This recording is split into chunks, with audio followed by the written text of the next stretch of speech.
Hey everybody, today I'm going to be talking to you about how to represent atoms on paper and how to show how they can react and become stable. We're going to be looking at something called an electron dot diagram and then moving on to how those can help us represent things called ionic bonds and ionic compounds.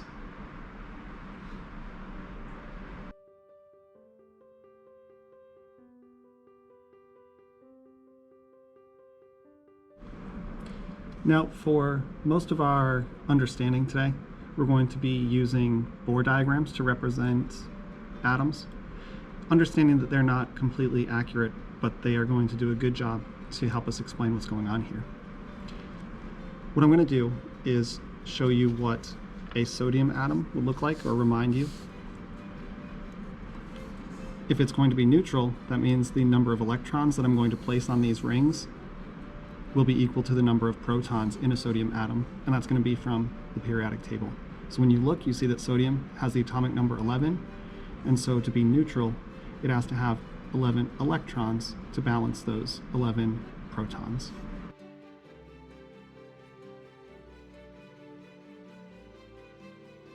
I've used pennies to represent the electrons, where the first ring can hold 2 electrons at most, the next ring can hold 8, and the next ring also could hold 8, but for sodium it is only going to have 1, which means that it's not stable.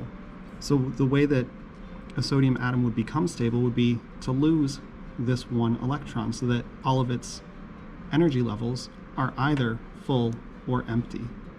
And if it loses this, it's no longer going to be neutral. It's no longer going to have the same number of electrons as it does protons. It will be stable, but it now has a positive charge. That's going to be called a cation when it has a positive charge.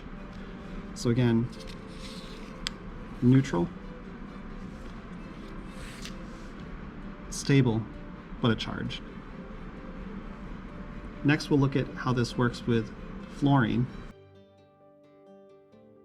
Fluorine has an atomic number of 9, which means that to be neutral, it's going to have 9 electrons.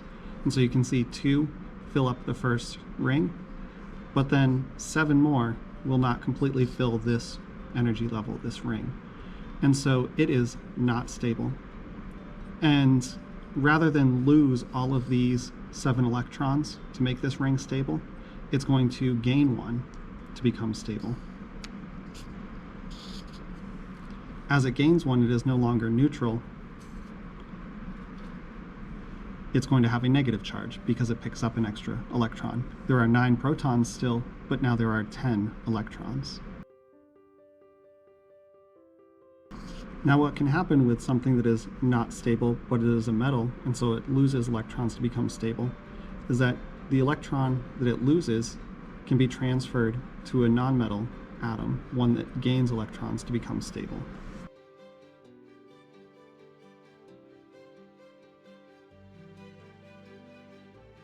So now both atoms are stable, but they are ions. They also have opposite charge. The one that lost the electron is positively charged, and the one that gained the electron is negatively charged.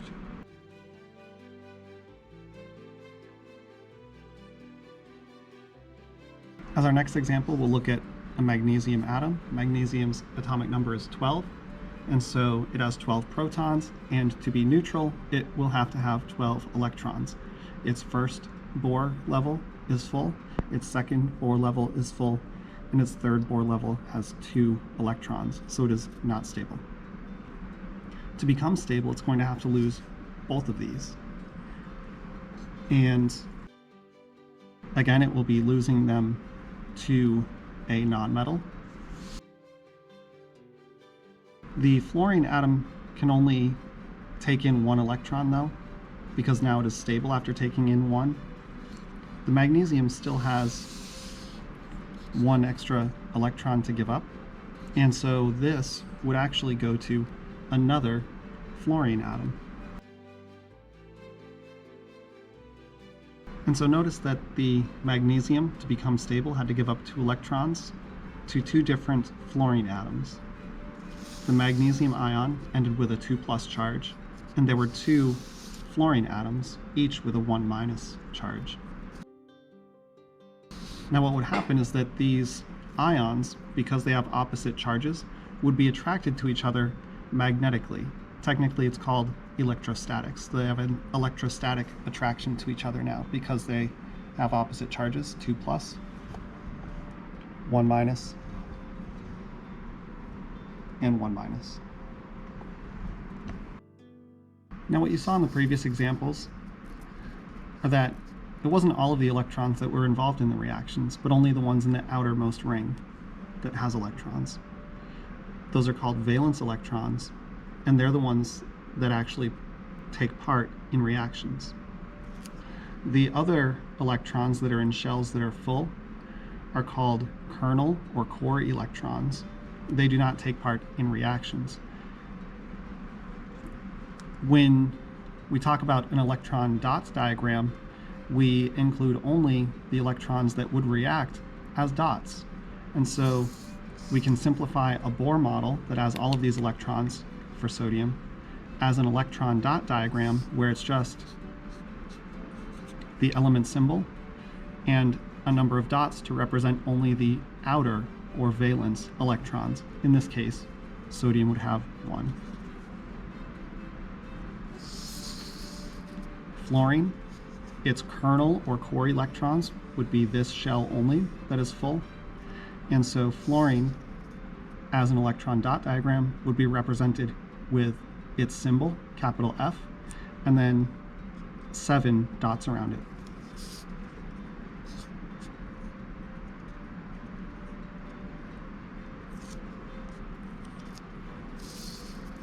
And we can see, just like before, that the sodium has 1 extra, which makes it not stable. The fluorine is 1 short of being stable. And to show that these are transferred, you can draw an arrow. And then at the end, after the reaction, you would say that the sodium now has no electrons but has a positive charge. And the fluorine, in addition to its 7 before, has an extra and is now negatively charged. So you can see from those demonstrations that what we mean when we say an ionic bond is just the magnetic or electrostatic attraction between two ions that are oppositely charged. They've become oppositely charged because while one has lost electrons to become stable, another has gained 1 or more electrons to become stable. There's no sharing of electrons, and so these things are not called molecules. All of those ions would come together and really just form a crystal lattice. I'm going to show that by representing sodium ions with plus signs,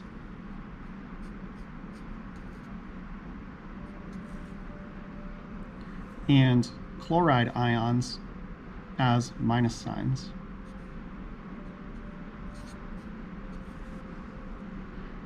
And I'm going to show what an arrangement of sodium chloride would look like.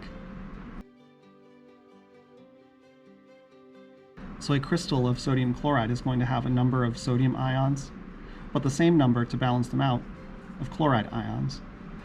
These are not called molecules because a molecule is when a specific atom is connected to another specific atom. This sodium is attracted to both of these chlorines because they're both oppositely charged. You can't say that this sodium and this chlorine are together as a molecule any more than you can say that this sodium and this chlorine are together as a molecule. You're going to see what that looks like when we learn about covalent bonds, when atoms are sharing electrons, and they are definitely bound to other specific atoms. But because these are ions and they are only oppositely charged and electrostatically attracted, there are no specific molecules. Instead, they are called formula units. A formula unit is a number of positive cations and a number of negative anions that are overall neutral. And so here, because this is a 1+ charge and a 1- charge, a formula unit of NaCl has 1 of each. So this is a formula unit, or this is, or you could say this is a formula unit of NaCl. It's got one sodium and one chlorine. They're not molecules. So we're going to finish this up. I'm going to write down the key points that you should have gotten from listening and seeing those things done.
So I hope that was all clear enough.